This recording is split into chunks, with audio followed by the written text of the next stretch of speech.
What's up, everybody? This your boy, Mr. TMoney 1993, aka Straight Facts, because that's all I speak on YouTube.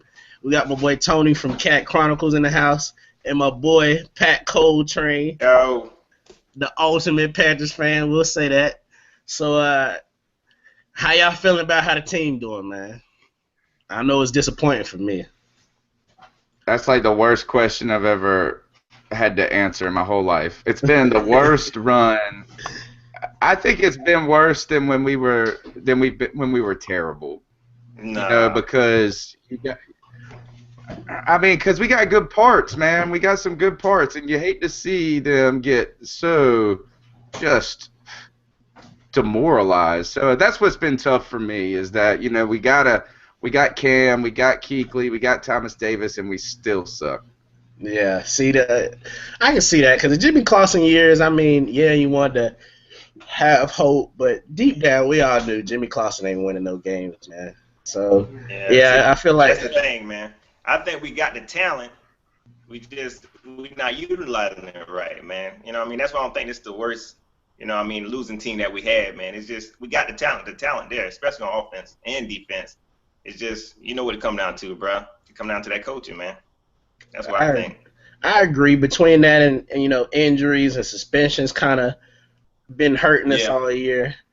Because I mean, look, Mike Tober played what 2 games this year. Frank Alexander, I I don't understand that. You get caught for doing something, and you turn around right when you're supposed to come back, get caught again. Like, and then Greg Hardy's whole situation. It's Yeah. just a lot of mess going on this season, man. Yeah, But I man. mean, that's always been our problem, though, is being consistent to me. We have a winning season, then we lose for what about 3 more years, and then we have a good year. I'm tired of that. Yeah, man. I'd rather be at least a consistent 8-win team. But I mean, it's the kind of supposed I to know be. you'd rather be the Dallas Cowboys at this point.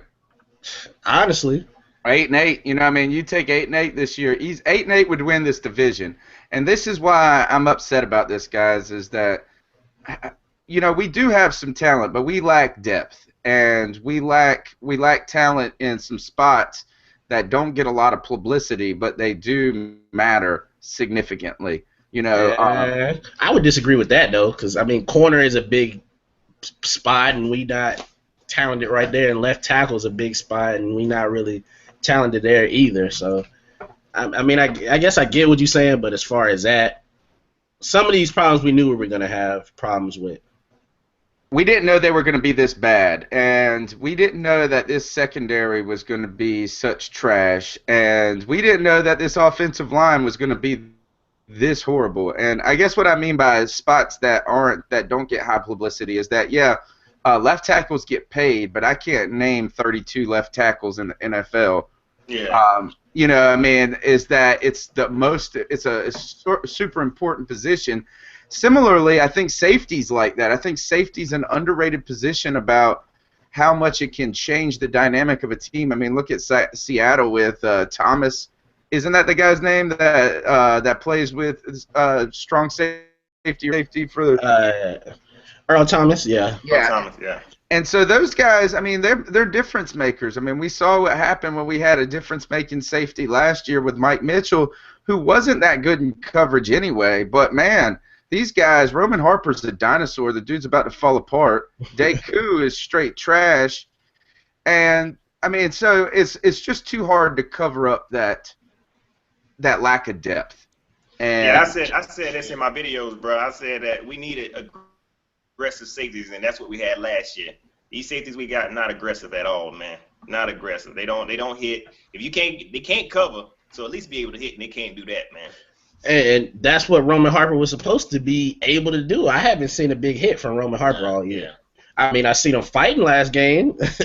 at least we got that. But And that would turn the game around too. So hey.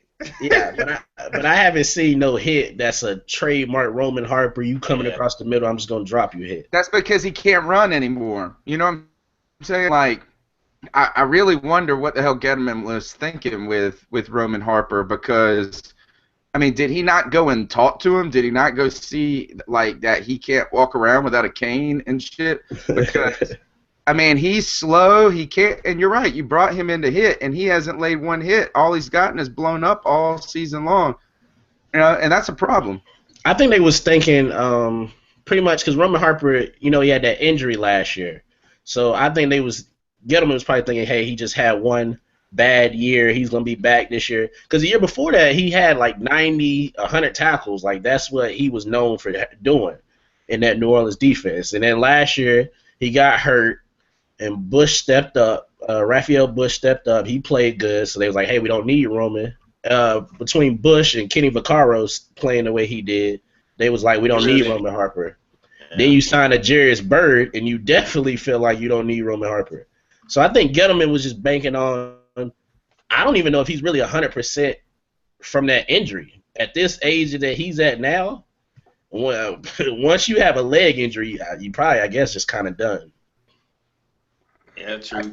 I think, I don't know, man. There's a lot of people that's arguing the fact that he's not really that old. It's just his hair. You know what I mean? It's just his hair is old, man. I mean, he's like 32. He is playing a little old, man. And to me, he's not, like you said, he's not tackling as hard as he should be. I'm trying to figure out why in the heck we signed a Thomas Deku. I don't know what they saw in him at all.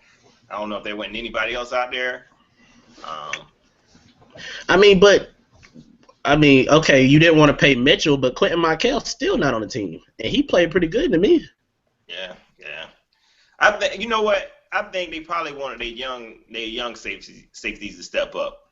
I think whenever during the preseason when we had what's the guy named Robert Lester. I think he showed up good last season. Preseason he looked like trash, bro. And I think in the offseason he might look like trash. And I think it really was depending on him and that new draft pick that we picked up. But you know they got injured. And I think they was really just trying to get behind him and bring in some veteran safeties to kind of coach him up, and that didn't work out, man. Yeah, because they got injured too. So we had and they thought that Godfrey was going to be better than but these are all mistakes. Godfrey, wait a minute though. Godfrey at safety wasn't that bad. Now, right. Godfrey put him at nickel. Godfrey at nickel cornerback, a position he hasn't played since college, coming off a torn ACL. That was I didn't like that from the get-go. If you watch my videos I was saying, hey, let's start Benet. I was saying Ben Wickery was going to start from the beginning because I like watching his film. So I was like, hey, don't play Godfrey at the nickel corner. Just don't do it. Leave him at safety. I would have been good with him even being backup safety like he was doing, because originally, if you watch at the beginning of the year, it was Harper on rundowns, and then on like third and long, second and long, they would put Godfrey in and take Harper out, which was working pretty good. And then Benet got hurt, so then you got to slide Godfrey to nickel corner, and we seen that. That was just embarrassing. But now I don't understand. We still playing safeties at corner because I see Colin Jones playing corner all the time. I don't know if y'all noticed that. Yeah, I noticed that, man. I think that one play he blew up, he was playing corner. Yeah, when he blew up the screen pass. Yeah. That was a big play, man. That was a huge play. That kept. I mean, gosh, I don't even want to think about that game anymore. But you're right. I mean, played out there. I think he's played pretty well, to be honest. I mean, he is what he is. He's going to be a hard-working player. He's going to make sound tackles when he's there, but speed is going to beat him. Yeah. Like, I honestly don't know why I know Hester and Douglas was hurt, but I would have been having them trying to beat him deep, honestly, if I was Atlanta. Well, you don't got to worry about that when Deku is, like, playing in the end zone. You know what I mean? Like, you can't even see that man on the television screen. All our corners do that, besides Norman, because they so slow. Like, yeah. And I tweeted during the game. It was third and 6. It was towards the end of the game, and Kaysen is playing 15 yards off the ball, and they ran a little quick comeback route to Roddy White, and he got the first. I said it's 3rd and 6. As a corner, you're supposed to play at the first down marker. Nothing gets past you at the first down marker, but you play at the first down marker, make them throw it short, come up and make the tackle. And that was a big conversion for them too, man. That was what led to their field goal attempt, I believe. Yeah, and besides Norman, and nobody can play up like that because they're too slow. Yeah, Melvin White and Case, and you get them one move and you gone. Yeah, I think they played that. They played that all wrong. I think they should have. They knew they was going for the quick slant because Atlanta love to do that, especially with Roddy White. I don't know why they played him up so far off the ball, man. It was ugly, man. Yeah. Which Josh Norman has been surprising me because he did a pretty good job on Julio Sunday. Well, yesterday. Yeah, I always say, man, I think Josh Norman, he's way better than Melvin White in coverage, man. When it comes to tackling, I would say Melvin White is the better tackler, but Josh Norman is probably the best coverage corner we got, man. Norman, though, it was always his attitude. He never didn't have the talent. Exactly. It's just Ron, he mouths off at Ron. He had a thing earlier in the year when he was flipping on Thomas Davis, and them two was going at it. It's always been about his attitude. He's always had the talent. But I kind of like that about him, though. I like him that he's aggressive, man, and he bark off. I really thought whenever we played the Ravens, I thought he was going to go off on Smitty, you know what I'm saying? But he really didn't, you know what I mean? But yeah, I like that aggressive style that he got. It's good. I like him trash talking as far as to the other team because that's sort of like what Mike Mitchell did. But when you trying to mouth off at Thomas Davis, I'm not riding with you on that. Yeah. All right, I think your boy got in. Yeah, Alan Martin, how does it go? How are you, man? What's up, guys? Good. Thanks for having me on the show tonight, guys. Really appreciate it. Yeah, now I'm gonna tell you about Alan Martin. He's the type of dude that has me pissed on Twitter half the time because we can get down by a field goal and it's like the end of the world. Oh my God, I don't know what the team is doing. So he already know me and him be going at it on Twitter. I'm like, just chill out, man. Like we gonna score on this drive. We be going at it a lot, but that's what you kind of need as far as even in the same fanhood. You need that little bit of debate. I don't want everybody to agree with me. Tony if Tony say something and I don't like it, I'm gonna go at Tony too and say something to him. That's right. I mean, hey, it wouldn't be fun if we all agreed. That's for sure. Yeah, so that's why I asked Alan Martin to be on the show, man. I'm glad you're here. Thank you very much, guys. I really appreciate it. After going through 21 years of up and downs with this team, it's just hard to see them losing each season after season, and win one season, go 3 or 4 seasons without even. Yeah, I said that earlier. Really hard as a fan, and I stick by my team each and every day of the year, and hoping one of these times we're gonna get back to the Super Bowl and finally win the whole thing.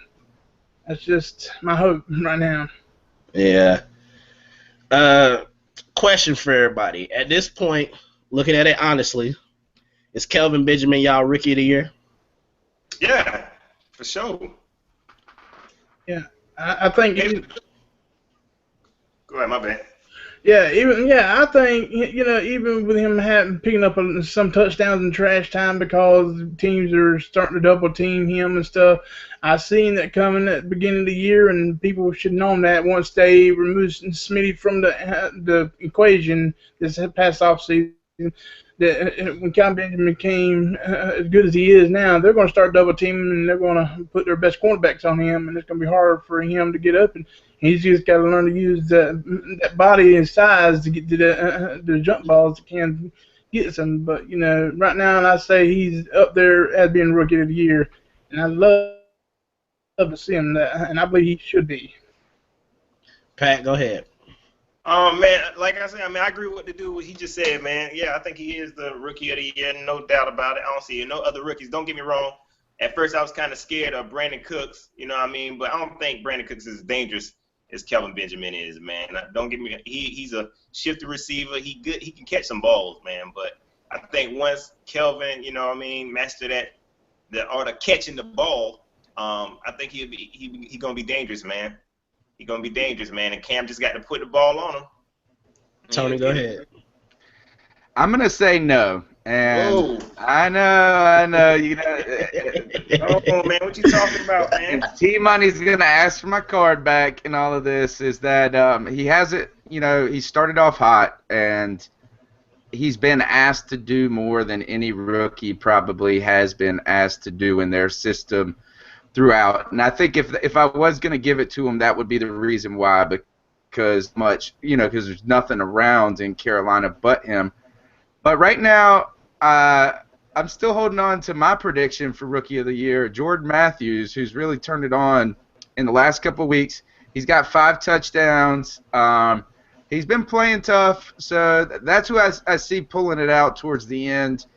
If Sanchez doesn't look like he did last night. Exactly.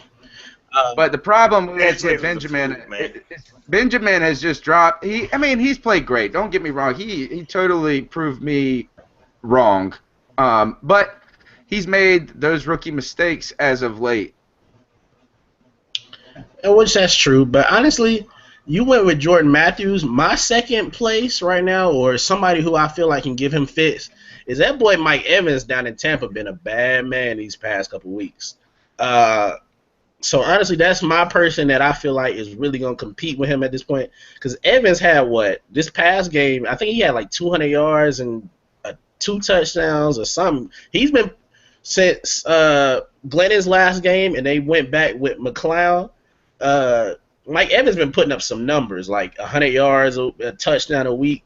So I feel like if they keep on playing that way, he's going to have a chance to do it. And he does have Vincent Jackson on the other side, which is another 6'5" guy to take pressure off of him. Who hasn't done squat, though. But you have to respect the fact that he is Vincent Jackson. So you're going to double him a lot of the time. You're going to roll coverage over to Vincent Jackson.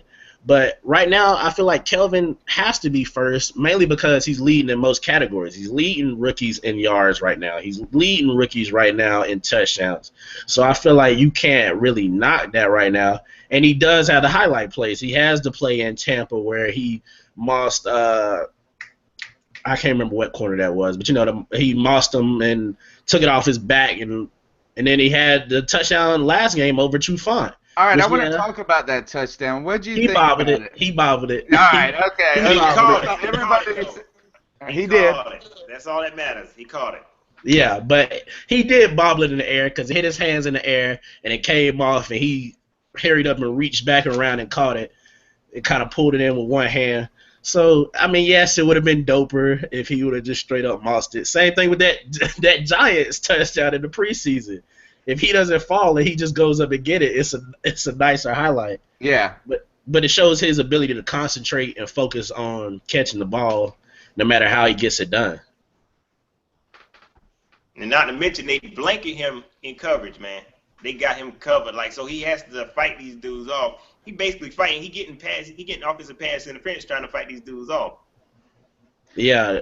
Imagine if you put him in a system where he was a number 2. Yeah. Imagine him in the situation that Mike Evans is in. And, because really the number 1 on is Greg Olsen. But at this point, the difference to me is at this point, to put him at number 2, you can't really keep it at 100. You can't trust Kelvin to run the full route tree right now. Because if you watch that slant he tried to run against Trufant, he didn't run the route right.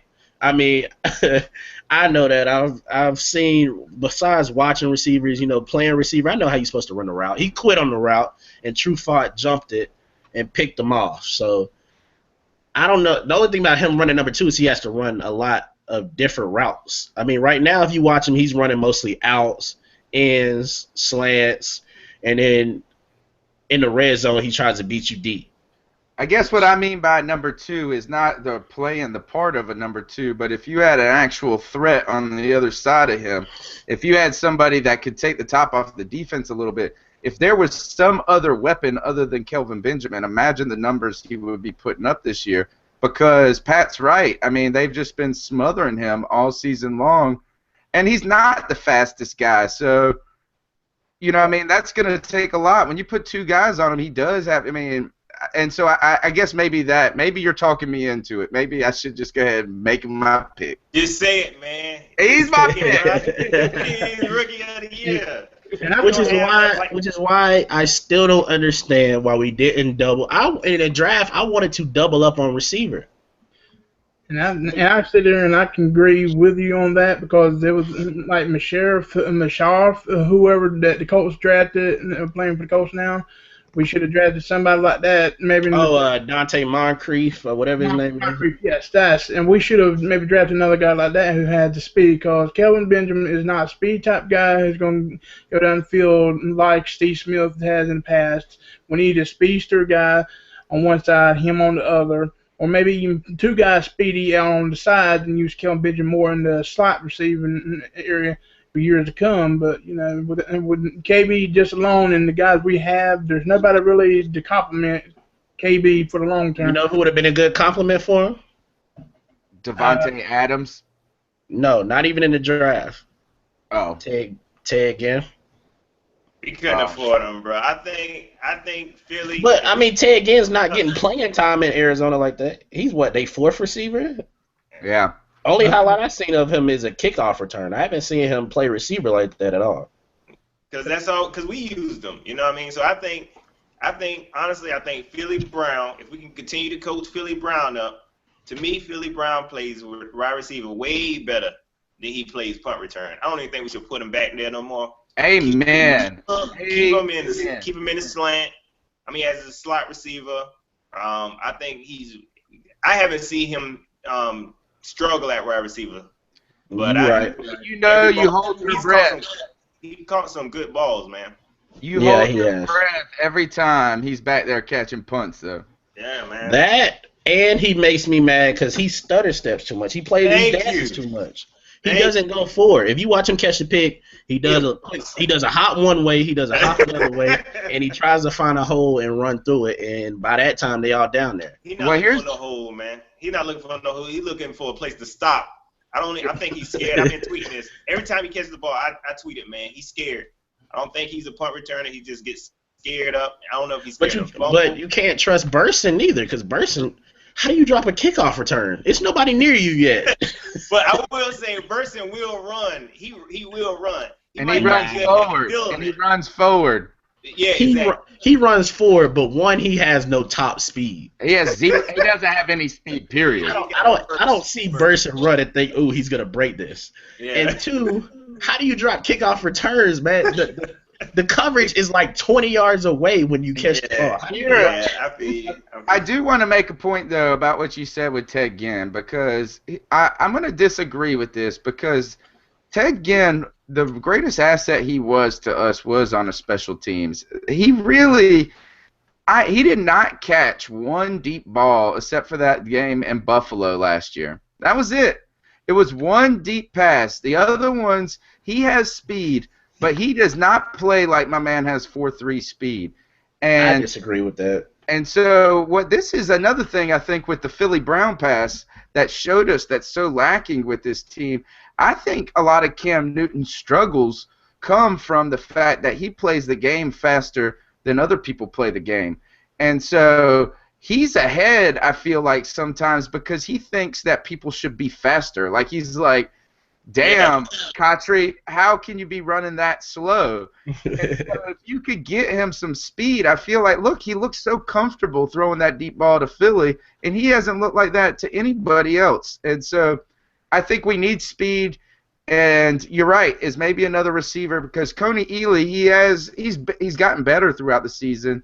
We'll just see. I think this team has asked too much of rookies. That's the number one problem. Go ahead. Would you take Coney Ely's production right now, or would you take who was still left? A Devontae Adams production? Would you take a Dante Moncrief out of Indianapolis type production? Would you take a Cody Latimer from Denver? Took him and they got like 500 receivers. But would you take a Cody Latimer production? And he's a 6'3", 4'3" speed kind of guy. So I think, you know what? I think we could have gotten away with this and not picked and still gotten Coney Ely. I think there was some good guys in like the 4th and 5th rounds that had speed. For instance, the kid, he plays in San Francisco. He went to the University of South Carolina, and he's a lot like Brandon Cooks. What is his name? He returns their punts for the 49ers. He was still out there as late as Bruce Ellington. Yeah, Bruce Ellington was out there in the 6th. Now that would have stretched the top. Now to ask them to like produce as much as like a 2nd round pick, I don't know, but Allen Robinson was, I mean, he's hurt for the year, and he was probably there in the second. So we could have done something a little bit later, and that's where we did not get the value. Tyler Gaffney, sorry, that was a bust pick. Even though he was hurt, he wouldn't have made this field anyway. I would have liked him. Would you like? I would have liked him and Fozzie as a tandem of the future. Yeah, but the problem is that when you got so much money in that running back core as it is that I don't know if you got the space on your roster for all that. You got it, because everybody get injured. They stay injured. So I think he would have got a chance to play. I would have took Tyler Gaffney, a healthy Tyler Gaffney, over Darren Reeves. Because Darren Reeves has had a roster spot for some games. Would you not take a Tyler Gaffney over Obi-Wan, whatever his name is? You know. Yeah, I think he did pretty good, man. Whenever we had him, he did what he's supposed to do, man. But see, all of those guys are undrafted free agents too. You know what I'm saying? You didn't have to spend a draft pick on them. You could have had those guys plus Bruce Ellington. So I agree with that. Yeah. True. All right, next question. Honestly, the way y'all feeling right now, do y'all think we should just go ahead and tank out the season, or still play like we gonna win the division? I'd say we try our best to win the division, but also if we continue to play the way we are, we had past 4 or 5 weeks, we might as well tank it and get a top 10 tick and try to go after either one of the top cornerbacks that's in the first round, or take an offensive tackle, because we really need to start giving Cam Newton the protection he deserves out there, because if we don't, he's going to end up saying that he don't want to resign after his 5th-year option, or if they put him in franchise tag, he may not sign that. He might refuse to play because he's not getting the protection. Cam has been hit twice as much in the past 4 years as any other quarterback in top quarterbacks. He's the top one about, what did I see, 400, 200 or something was the next amount of sacks that he was getting the past 4 years. And Cam just can't continue to take the hits that he's been taking with the O-line that we have serving him for the past 3, almost 4 years now. He really needs the protection, because we've seen what he can do when he's got time in the pocket. He can throw strikes like any other good quarterback. But if we don't get something for him soon, by the next year, he's going to really be hurting, and we may be hurting long down the road. And we need something to protect, and we need an O-line that can protect him and finally give him his time to throw to the receivers and stuff. That's what we really need to do. True. Tony, go ahead. I think that was an excellent point. I mean, you're right, is that Cam Newton, it's even worse than you described. It's over 500 hits, and the next closest is 270. I mean, it's horrible. We haven't given him any protection. I feel that it's terrible that the regression of Cam Newton is blamed on him under poor coaching, under duress the whole time. I do. To answer your question straight, I don't think we even have to tank. I think we've already tanked. Yeah, I don't think there's any trying about it. And at this point is that I would like to say, no, we don't need to tank and we don't need to do this. But I don't know if we can do otherwise. Is we've had 3 or 4 weeks to really where we've had opportunities. Even in the Philadelphia game, we were in it. We were only down by 10 points at halftime. This past game, we had an opportunity to win. Cincinnati, we had an opportunity to win. The Saints, it wasn't a blow. I mean, we did it to ourselves. They didn't beat us.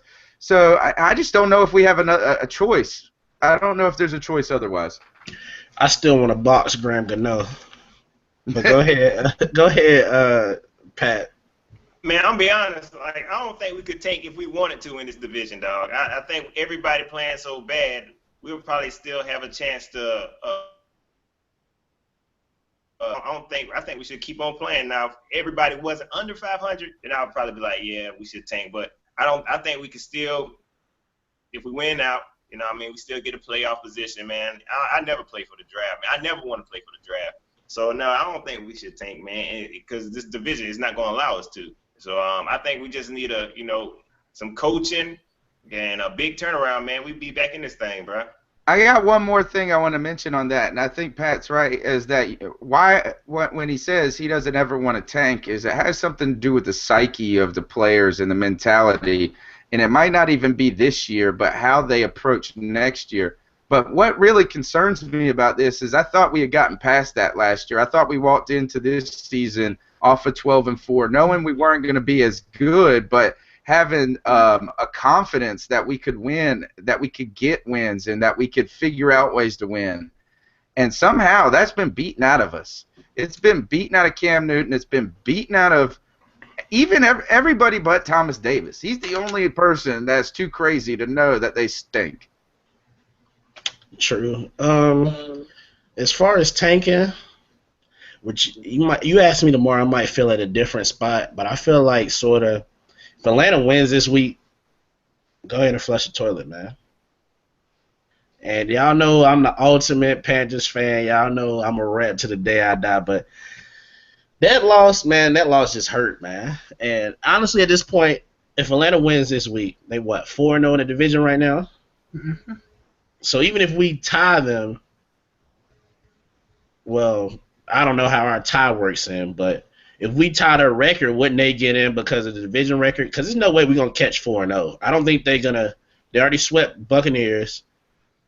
They played their last two is at home, so I don't know. I don't feel like we're gonna catch them in the division as far as unless for some kind of way we beat them and the Saints beat them. That's the only way we have a chance to tie. Yeah, I think it's possible, man. I really don't think that Atlanta team is a good team, man. That is not a good team, man. We got beat bad by a sorry team, bro. And we exposed them at the end of the game, but due to I'm gonna stop bringing this up to the coaching. With the vanilla offense that we were running at the end, it settled for a 46-yard field goal. We let them off the hook, man. I think we got to talk about that coaching because I don't think we need to stop talking about it. I think it's important. Mm-hmm. Are we all of the same opinion to fire Mike Shula after this season? Is there anybody who's not on that trade right now? Hey, I'm the conductor of that train right now because I'm so tired of his backwards play calling. He calls run plays that's for Jonathan Stewart, but he has D'Angelo in the game. He runs run plays that's for D'Angelo with Jonathan Stewart in the game. He runs – how many times – we have Philly Brown. Why can't we not run a screen to Philly Brown and let him do something? Yeah. We did that early. We did that early in the season. I felt like they tried to get the wide receiver screen to him in the first two games, and then he got the concussion. We just haven't had him. And then why do we continue to run deep routes to Jericho Cotchery? If I see another go route for Jericho Cotchery, me and Mike Shula going to have to fight, man. Because Cotchery has no speed, especially when he had a guy. He has to be a number 2 receiver, so it's not like he has Boo Boo the Fool guarding him. He has a Robert Alford guarding him. He has good corners guarding him. He's not going to beat nobody. He couldn't even outrun Connor Baldwin when we played the Eagles. You a receiver. That was sad, man. How you can't outrun a linebacker? I mean, which no shot at Connor Baldwin, but I feel like there should be no receiver that should be able to have a linebacker defending one-on-one on a go route. I just don't. There's nothing that will make me – and I'm so tired of watching that play where we run Cotchery, of all people, in motion and act like we're going to option it to Cotchery. Every team knows ain't no chance that we're going to pitch the ball to Jericho Cotchery. I think we might have pitched it to him one time. And he's not – why we can't run that play with a Philly Brown? I'd rather run that play with Burson than Jericho Cotchery, and Burson has no speed neither. Did you notice how the play calling, though, as we went into the fourth quarter against Atlanta, finally got a little bit more creative, that opened some things up for us, and finally we started to move the ball, and then right when we needed it to do something, they reverted back to the same. And this goes to Ron Rivera, too. Did you notice at the same time, Cam was running the no-huddle, and Cam was at the line of scrimmage audible, which – he had a lot. I feel like he had a lot more control over that last year. Because last year I seen him almost every play. He'd go up, he'd read the defense, change the play. I don't really see him doing that as much anymore. So I don't know if Shula said, hey, it's going to be my way or the hard way. I don't know if Shula was, I guess you're going to do this my way and we're going to succeed. But when you have a quarterback like Cam Newton and you have your offensive coordinator and Mike Shula say, I have never ran the no huddle offense in my life. I have no plays for the only plays that they have for the no huddle is plays that they watch Cam do at Auburn. That's sad. Like that's a shame. It's criminal. That's what it is. It's criminal. And the fact of the matter is good coaches put their players in places that they can succeed. They don't make players play something they're not good at. And I'm not saying that Cam Newton can't be that traditional Peyton Manning type quarterback, because I think these weapons he can't be. Well, that's for sure. But here's the thing: is you've got a special talent in Cam Newton, and you need to tailor things around him. Now, this doesn't mean read option, but I was listening to a radio station with that guy that I love, Steve Logan, that quarterback coach, and he said this. He said, "You put Cam Newton on the Philadelphia Eagles in Chip Kelly's offense, and you can just go ahead and airmail them the Lombardi Trophy." I said the same thing, man. I've been saying the same thing. If he had that style of offense, man, if we had that style of offense, we would have been unstoppable, man. There's no way we would have been under 500 with that style of offense, man. You put Cam on that Eagles roster right now, they breaking NFL records. I'm just gonna say that. Him, LaShawn McCoy, Macklin, Matthews, Cooper. They break an NFL records. But it's not just talent, though. It's the way you're utilizing it. Yeah, you're playing to your players' strengths. And this is something that's always been Carolina's problem.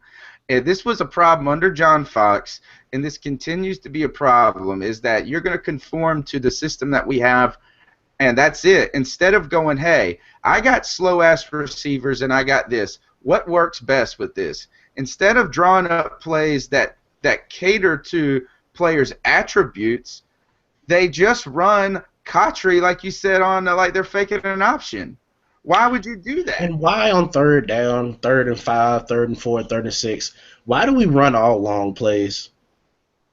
On every damn pass play. Every pass play is 20 yards with no offensive line. And no receivers with top speed. And that's where I'm scratching my head on Sunday and some Sundays before we are on 3rd and 1. We need just 1 yard to use Jonathan Stewart to get that first down or something like that. Instead, we see Cam doing it with throwing the ball downfield to try to pick up 20 yards on a Hail Mary type deal. I've seen that last couple Sundays ago or something like that, and I'm just wondering, going crazy, why are we doing this? If you have real receivers, you can do that. Yeah. With Aaron Rodgers or Peyton Manning on 3rd and 1 run along play to Demaryius Thomas or Randall Cobb or Jordy Nelson, yeah, they would.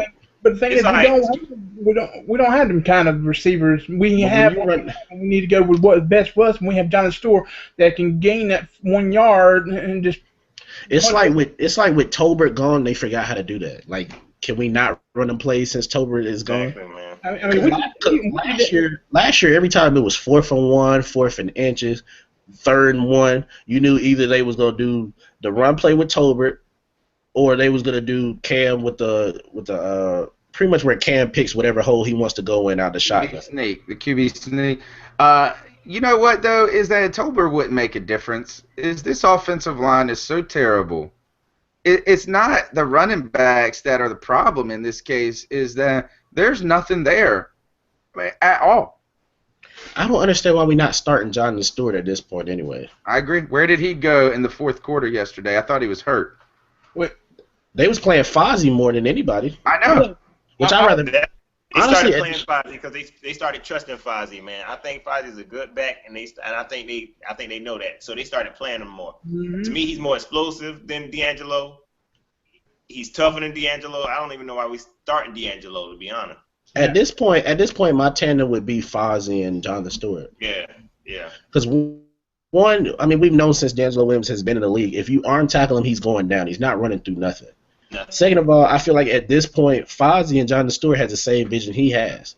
Because I seen a play Sunday, Jonathan Stewart gets it going to the right. He cuts it all the way back to the left, outruns, I think it was a defensive end or the linebacker coming off the edge, and gets yards. I feel like Jonathan Stewart is going to get yards that D'Angelo's not going to get. Like that play where Jonathan Stewart was in the backfield, that guy fell, he jumped over him, and he ran for a couple guys for 3-4 yards. Yes, it was only 3-4 yards, but D'Angelo, that first guy, he's tripping over that first guy and losing 2 yards. I think I think even when the holes is not there, Jonathan Stewart is not going to lose yards that many times. Well, I can tell you right now, I mean, I think I see if Fozzie can stay healthy, just like any running back, he is going to be our future running back starter because I think they will maybe give the Stewart's one last year because he could be cut dead weight as far as the cap and stuff after next year. The Stewart's going to be gone because of his health and stuff. I don't think he's going to be able to stay healthy through. Hopefully he will, but he's shown he's not been able to do that the last few years, and plus when the money's gone there next year off the books, we can cut him and save cap and start fresh with the running back department. And I think Fozzie will be the leading running back for this team in about 2 seasons, and the next couple of seasons as a starter. And I believe he can do that, and I believe he's shown he can do that at times this year. Yeah, I agree. At this point, I'm telling D'Angelo, hey, you got to retire at the end of the year. I don't know if he's not right because since his mom or what, but I don't know if it's the hair being pink. But at this point, I'd be like, yo, you got to retire at the end of the year. Give us our money back. Here's another question. If you had one player who you could get the boot right this second, and not owe them no money at all, who would it be? Pat, go ahead first because you look like you got somebody on your mind. Well, I know who you probably question kind of went out. If I had one player to what? If you had one player to get a boot and say, get off my team right this second, no matter how much. Yeah, I knew you was going to have somebody. I knew it was going to be one of the safeties. Deku, Al, Kawhi, whatever he said, however he said his name. Thomas Deku, get off my freaking team, dog. Allen, go ahead. I'm going right now. I'm gonna say everybody just hates the Saints, and I respect Roman Harper, but Roman Harper's got to go. He's slow as day. He is getting beat every time he's on that field, like a government mule. You get rid of him because he's so slow and old. Tony, go ahead. I'm going to say Greg Hardy because we're paying him $13 million to not be on the team as it is. So if we could get that money back, that would be a nice chunk of change where we could have maybe signed a tackle or something, or maybe brought back a receiver, or we could have brought in. I'm telling you, you think I'm stupid for this, but Deshaun Jackson on this team, Deshaun Jackson with Cam Newton, it would just be lethal, man. He's the only person in the NFL that Cam Newton can't overthrow. True. But he still needs somebody to block for him, though. He still got to have time. You know. But you know what we are paying Greg Hardy to do though? Rap. Exactly. Hey, that's what's up, though. $13 million to make a rap CD before you even drop it. I take that deal every time. Make a CD straight facts with Mr. T-Money. Yeah. Yeah. If I had one player I could get a boot right now. So many. Nate Chandler. Nate Chandler is the worst offensive lineman I have ever seen in my life. I've seen him get ran over. I see him. Okay, this is what made it so bad. The Eagles game, you have 3 all-new offensive linemen. You couldn't even give the Canadian any help because you had to have Greg Olsen help Nate Chandler block, and he was still getting beat.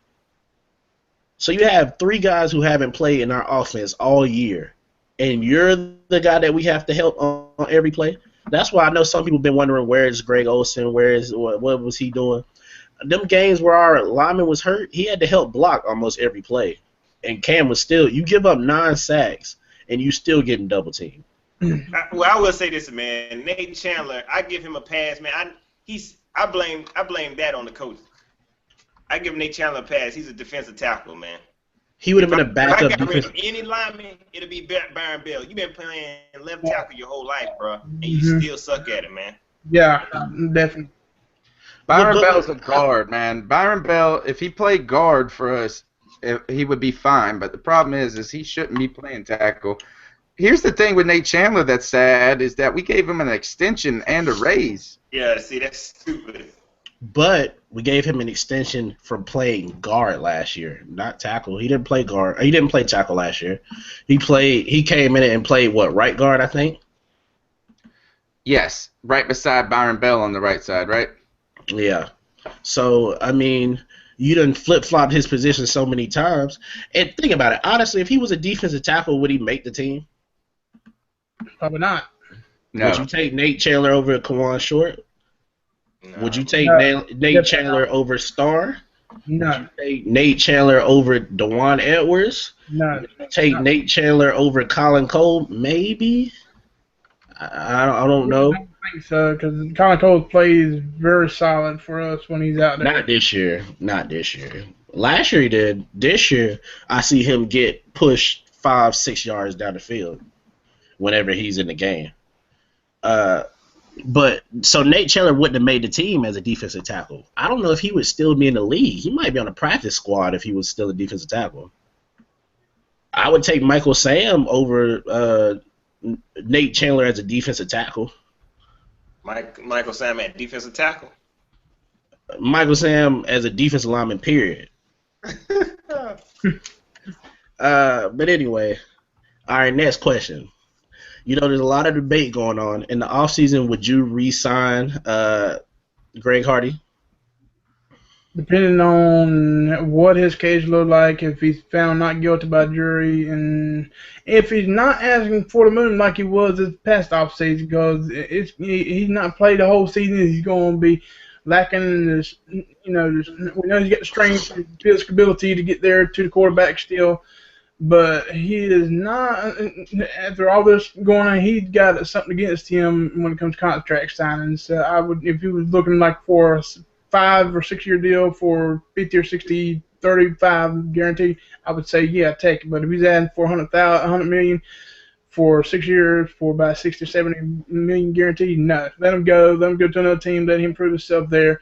And we move on. We'll have to rebuild around Luke Kuechly and him. I mean, that's the only way I see it, because he's not worth a $100 million contract. What he wanted this past summer before he got in trouble with the law and abusing the women. And the girl, he was supposedly threw down on the guns and stuff. And he's made mistakes. He's dumb to do that, and he's paying for it. And I don't think he's worth that big of a contract, even though he played and got 25 sacks in a matter of 2 seasons.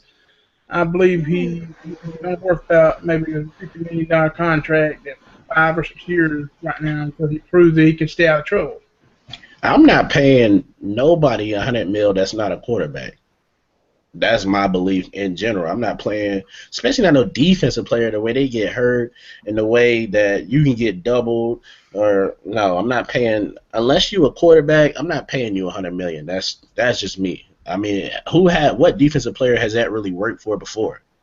Albert Hainsworth?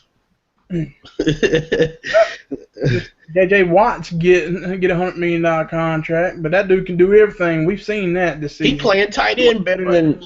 Yeah, he working for that money, man. They got him working. J.J. Watt got more touchdowns than LaShawn McCoy, so he might be the first two-way player since what's that boy that used to play for the Eagles? I was gonna say Deion's still suspect to me, but I was gonna say old boy from the Eagles, Chuck, something with a B. I don't know why I can't think of his name right now. He was the last true two-way player. But Tony, go ahead. This is a tough question, and I agree with the fact is that maybe if you could get him on a discount, maybe. But who would have known that Greg Hardy was this important? I mean, really, honestly. We all thought he was good, but we didn't think that he single-handedly was the one that drove that defensive line. At least I didn't. And so, he wanted to get paid. He blew it, man. I just don't see it happening. That's the thing, is that even if it was possible, I just don't see him coming back to Carolina with the egg on the face that the organization's had around all of this. The way it's been handled and fumbled and bumbled by Dave Gettleman, I think it's been a laughingstock. I think that Dave Gettleman really should take a lot of heat for this, marching out Ron Rivera instead of coaching to go out there and talk about Greg Hardy, when I think that should be Gettleman doing that stuff. So I don't see it happening, but you know, if you could get Greg Hardy at this point for $35 million guaranteed and a $50 million contract, and you get that for 5 years, I say do it. One thing about that is, I think the one team that I know offhand is going to throw all the money in the world to him, Atlanta. Atlanta's going to have a lot of cap space next year. Atlanta does have a history of throwing money at free agents. And honestly, as a black guy in the USA, why would you not want to live in Atlanta? Especially if you think you're a rapper.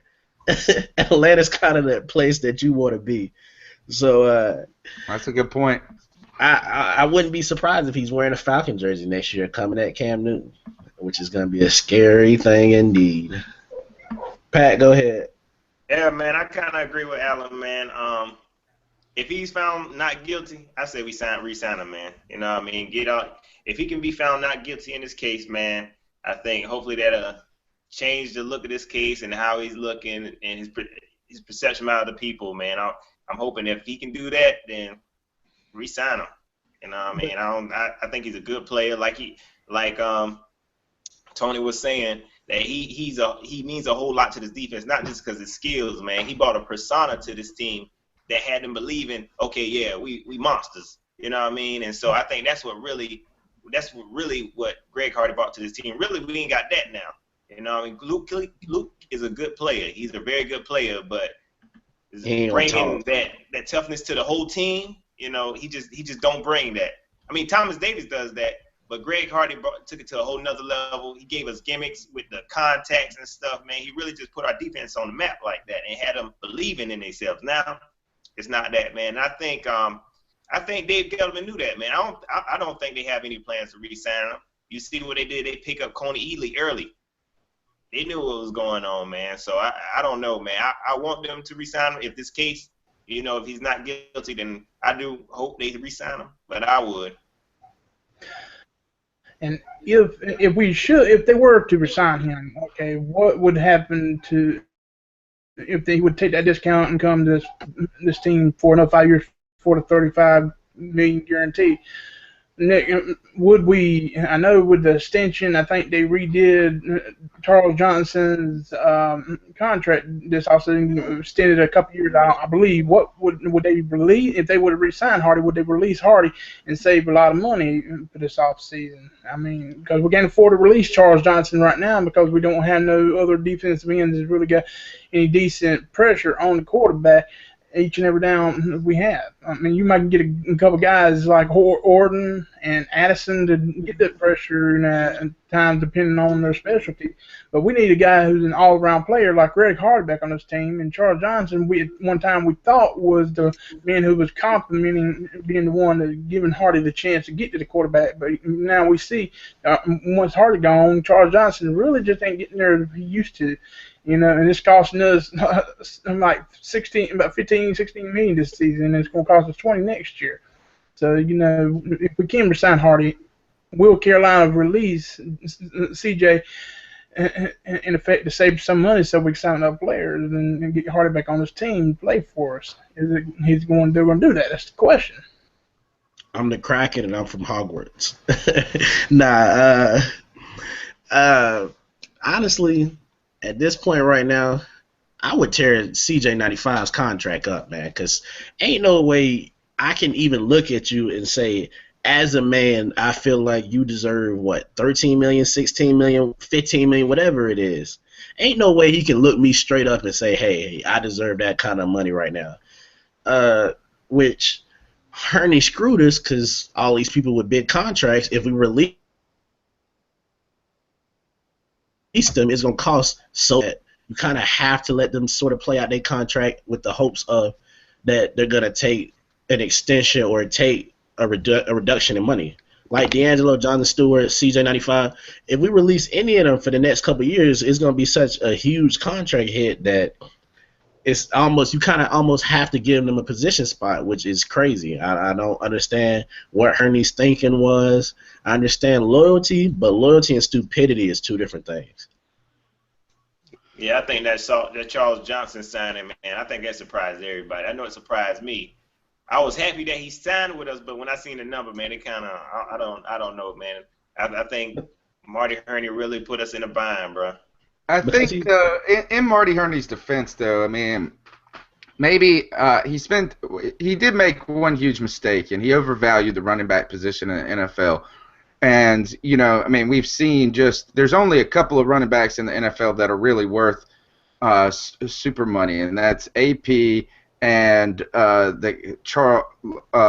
Charles. Other than that, and McCoy. I ain't giving AP big money neither. Well, you already have, though. I mean, he screwed it up now, but he deserved every bit of it until then. But with Big Money, in Big Money's defense is that he was going to go, and he was going to go to the Atlanta Falcons that year had we not paid him the money. So it was just kind of, you know, sometimes you just got to pay up. I think he's been hurt a little bit. I think he's come on the last 2 games, though, guys. I mean, he's really. But he always plays good against Atlanta, though, so I can't take that as, you know, just feeling like he's back, because he's always played against Atlanta. You know, he's one of the boys. All the Georgia boys always play good against Atlanta.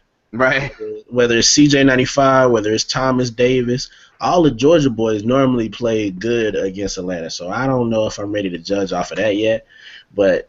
I mean, when has he ever really had to lead the defensive line? He had J. Pep for the first however many years. Then he had, 1, 2 years of him and Tyler Brayton.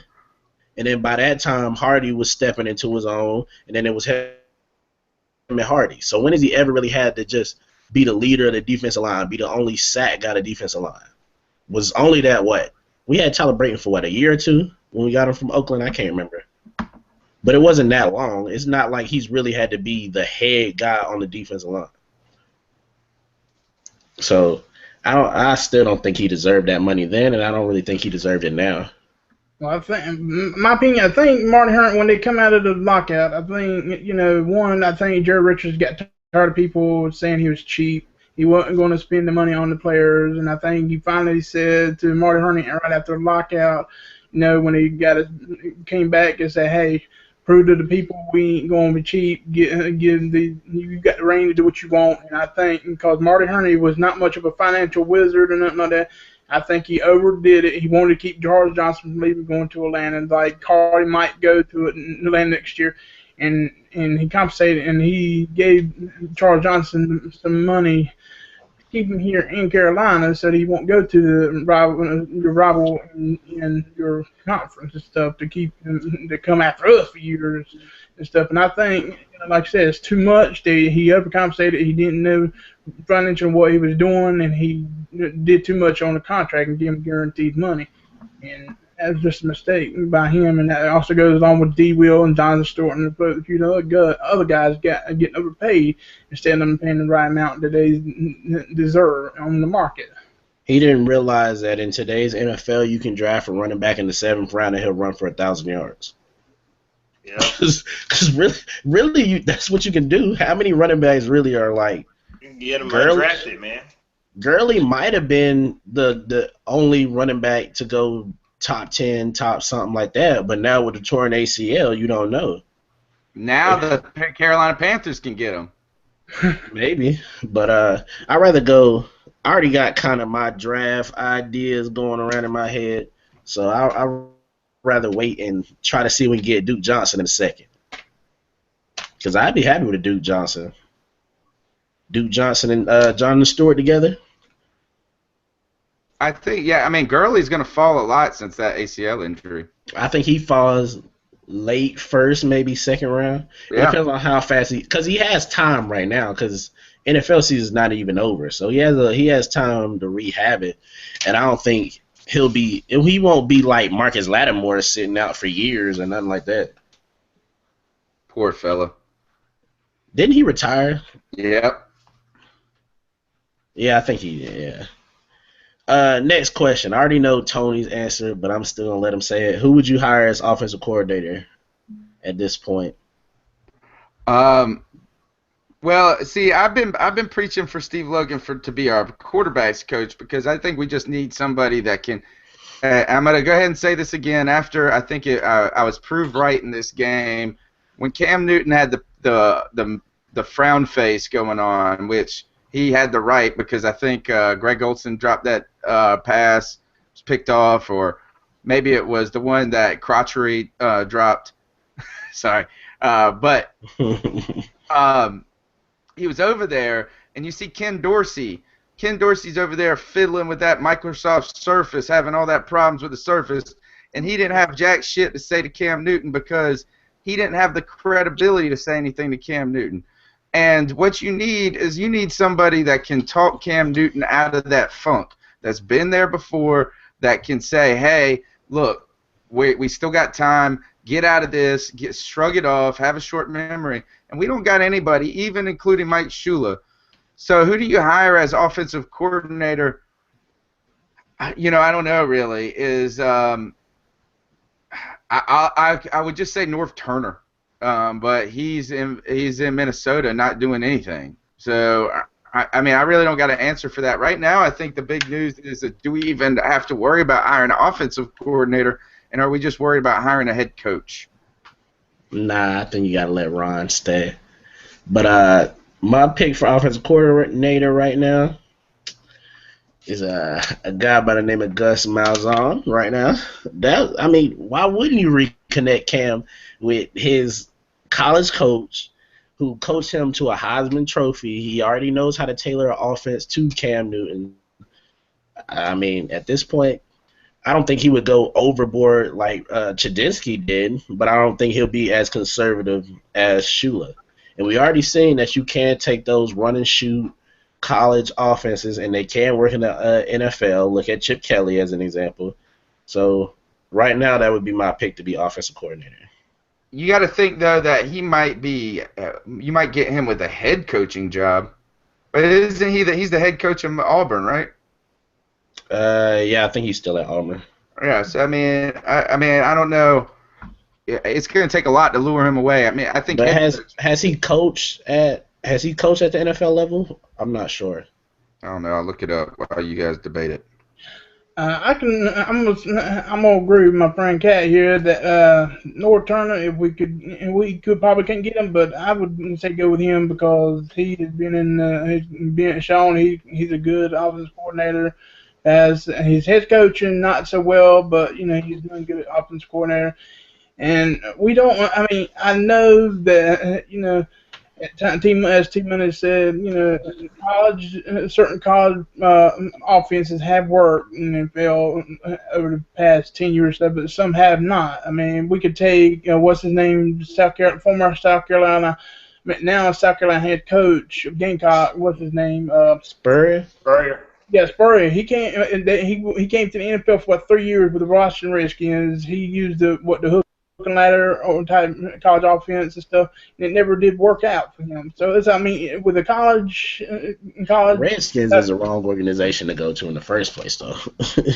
with a college offense is kind of a hit and miss for NFL, and because it's sometimes can be slow, and sometimes these players who are NFL professional now, they know how to pick that stuff up. They've been through that. They know how to look for that. And you need something more professional and pro-type offense because, what they're doing with Cam now with the read option, is good at times, but at other times it doesn't do him no good. And I would like to see us go back to a pro system, start pounding the ball again like we did back in the days of John Fox, that we get good yards and to open up the pass and stuff. That's what we really, really need to go back to. And start having a good offense again, because if we don't, we're just going to continue to go round and round each year with this poor offense, and Cam is just going to hate being here if he resigns for a long time to come.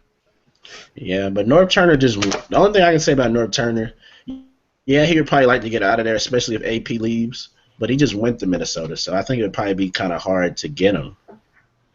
Because he just went to Minnesota this year, didn't he? This is his first year. I think he spent about a season with Chud at Cleveland Browns, and he left there. I think him and his son, left and went to Minnesota, I believe, and to be with the new head coach over there for the Vikings. But if he's going to be offered a guy like Cam, I would take it if I were him, but he's probably. But you got the chance to develop Teddy Bridgewater, who's not that bad of a quarterback himself, though.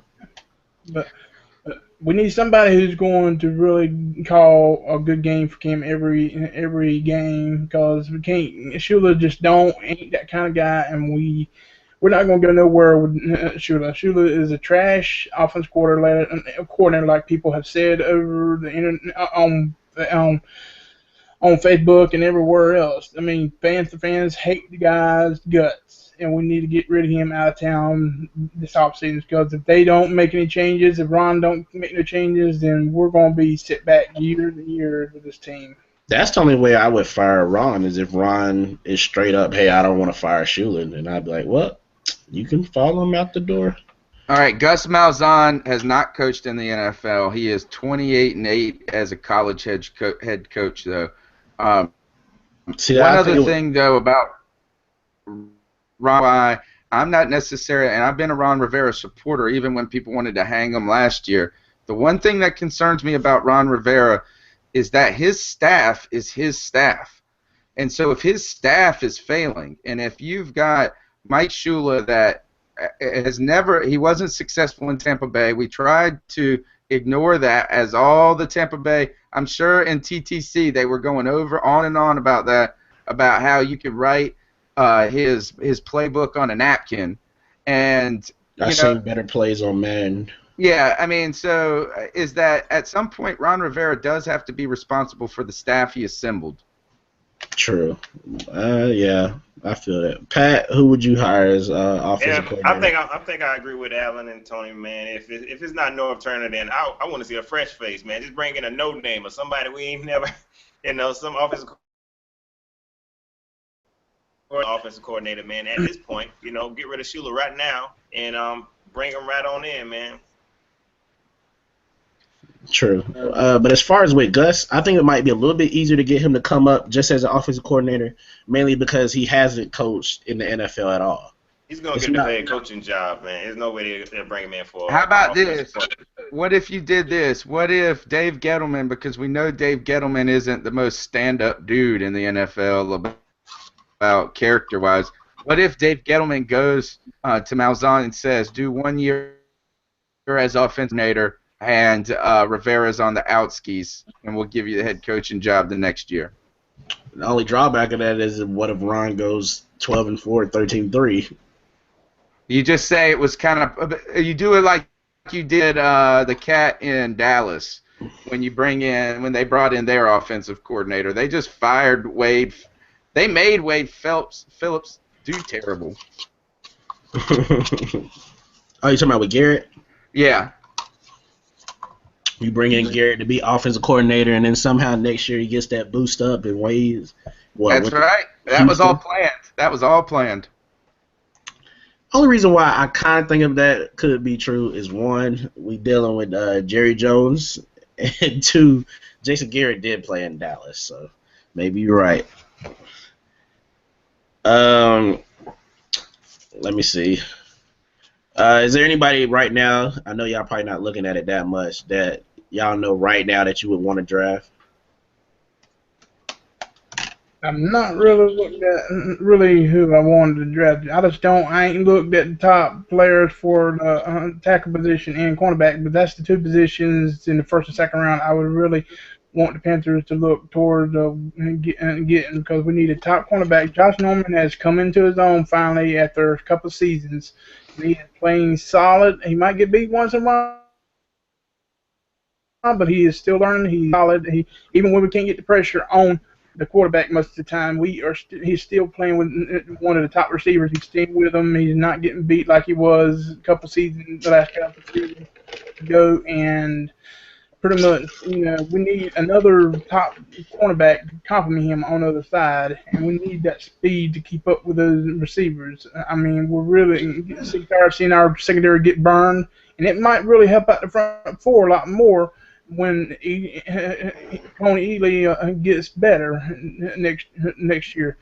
And we're going to need a cornerback, and also we need to get those two tackles replaced, Nate Chandler and Brian Bell, next year, because them two are going to keep getting Cam killed. We got our guard set. We got our center set.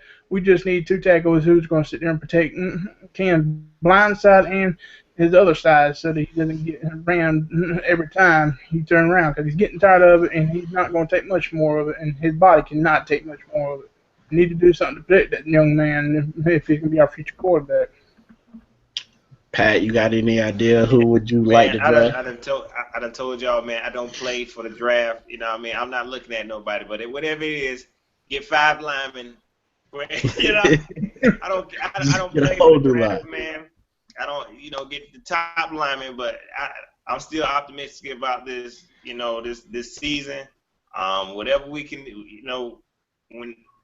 when week 16 get here, then I start looking at the draft, though. You know what I mean? Who we should get and what positions. But right now it's looking like offensive lineman, man. If we had a draft, I want us to scout the offensive lineman position, bro. Tony, you have any idea? Yeah, I got a couple of names for you. I'm going to lean on our boy from CarolinaCatChronicles.com. Mel Mayock is our draft guru, and he's been eyeballing Auburn receiver Sammy Coates, 6'2", 200 pounds, runs like a 4.4, 4.3, 4.34, something like that. So supposedly he's got like the NFL caliber promise. And for me, I've got a personal, like I bring my college peeps to the table. I know you're going to say Hardy, ain't you? You going to say Hardy, ain't you? Yeah, Justin Hardy. Justin Hardy is a wide receiver for the East Carolina Pirates. He's 3 catches away from setting the all-time FBS receiving record. He had 188 yards in a loss to Cincinnati this past week. The only thing is, and I just talked with somebody who knows personally a Dallas Cowboy scout and a Carolina Panthers scout. He said the Carolina Panthers scout was very high on Justin Hardy, and the Dallas Cowboy scout was not. What he does is he's medium size and speed for the NFL. He's got great hands. He runs great routes. So, maybe if you could get him in the later rounds, I think that might be a nice addition. But, it's kind of tough. I will say this. The last point I want to make about the draft, if this is the case, I don't think the answer is to draft tackle, even though that's what we naturally want to do. That's what we're going to do, yeah. Right. But the reason I don't think is I think you spend a first-round pick if you got a top 10 on a tackle. And then I say we go and get another right tackle in free agency. And, instead now the question for that is, would you feel comfortable if Byron Bell had to go back and play right tackle? More comfortable than I am at left, yes. But at the end of the day, no. We've seen him just get manned. I mean, but I feel like bad if he's got some people behind him. I feel like to me, you know what matchups he's going to struggle with. If you put him against a 4-3, a physical defensive end, he can do a pretty good job. But we know if you put him against a 3-4 outside linebacker at 315 pounds, he's not going to get it done. He doesn't have the kind of feet. But I feel like if you put him, like you put him against O.C. Umenyiora last game, he did a pretty good job. I don't remember seeing O.C. make any plays like that. Or I just feel like the matchup is what depends on it for Byron Bell. So I wouldn't feel that bad about putting him at right tackle just because it's not that many as fast defensive ends on that side. But as far as draft-wise, a couple names to throw out. First round, I would definitely feel good about getting Kendall Fuller. He plays for Virginia Tech like all the Fuller brothers do. And when I watch Virginia Tech, he straight up man-on-man with the best receiver, and he's going to war the whole time. He played Justin Hardy very well. Yeah, I don't know if y'all watched his brother, Cody Fuller, on the Bears, but he plays that same way. He's up in your face. He has good ball skills. All the Fuller brothers really do. They all are good coverage guys like that. So that's somebody that I would be like, hey, I can put him on Roddy White, and Roddy White is going to have 2 to 3 catches the whole game right now. Also, I would be very happy if we reconnected Kelvin Benjamin with his boy Rashad Green. Could you imagine Kelvin Benjamin on one side and Rashad Green on the other? I feel like that would be a dangerous combo. If we could have did that with Green on one side, Benjamin on the other side, and Cotry and Avant in the slot, or Philly and Cotry in the slot, I feel like that would have been a decent offense this year. Other than that, I looked at Colts when your boy posted him up and was talking about him. He does look impressive. But I like the left tackle out of Stanford. I can't remember his name right now. I can't think of his name right now. But when I watched him on film, I liked him. Other than that, I don't know a lot of who's supposed to be the top tackles yet. I haven't really. I mean, I kind of looked. Me, really, the way that I look at the draft is people that I watch in the game, and I'm like, hey, I wouldn't mind putting him on the Panthers team. So that's kind of. Once it gets near draft time, that's when I go to, I don't know if y'all know my boy E Boogie, but he's straight up, I'm watching film on every college player almost, and I'm going to find all their highlight tapes, and that's his thing. Other than that, I just, hey, I'm watching the game, I like this guy. I mean, Gurley would be nice, but I don't think I hope we're not picking high enough to get Gurley.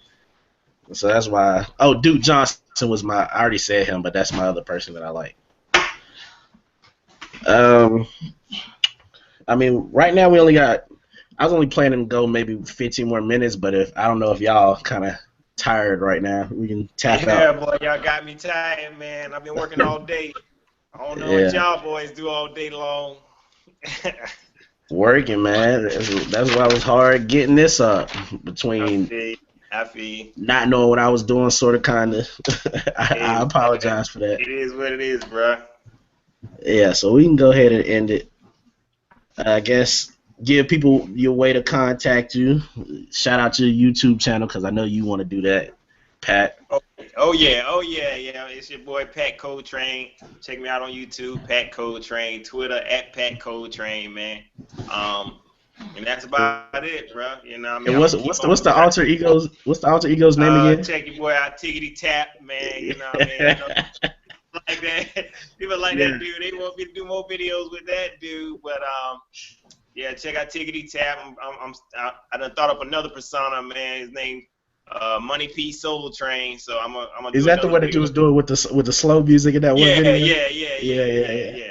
I'm gonna do a couple videos with him, man. Try to keep the laughs going. But yeah, Pat Coltrane, man. Yeah, because Pat Coltrane's a good dude to watch on YouTube. He know I watch pretty much all his videos. Appreciate it, bro. Appreciate it. And anybody who wants to follow me on Twitter is PantherBeast_OS. Always on there all the time when I'm not busy. Follow me there. Be ready to argue with him, though. I'm be ready to debate. I'm going to tell y'all that. Go ahead, Tony. All right, this is Tony Dunn, a.k.a. the Professor from CarolinaCatChronicles.com. I'm really excited to be here on the very first episode of St8 Facts with Mr. TMoney. I'm glad to welcome him into the C3 network. I think we're going to build something really nice for Panther fans where they can go and find really all the kind of Panther fan perspective and that deep Carolina Panthers analyst take. So I'm excited to be here. I'm glad to be here on this night. You can check us out every Tuesday night, 10 o'clock, the C3 podcast. And everybody go to CarolinaCatChronicles.com and check it out, man. The upgrade is amazing from what we have. So now we're in the big leagues, and I'll turn it over to the host. Hey, everybody, you already know, man. This your boy, Mr. TMoney 1993, a.k.a. St8 Facts. You can catch me my YouTube channel, Mr. TMoney 1993, which I'm hoping I'll be able to start getting my videos on there when I figure out what I'm doing. And then, like Tony was saying, Carolina Cat Chronicles, I'm going to be on there. So other than that, Twitter, TMuhammad23. Everybody go check it out because tomorrow I will have a trivia. Tuesday's going to be Trivia Tuesdays where I ask a question about either the Panthers team now or the history of the Panthers, and whoever gets the question right first by sending it through my Twitter, I will shout them out in a video tomorrow night. So, yeah, this is your boy, Mr. TMoney 1993, And it's a wrap, man.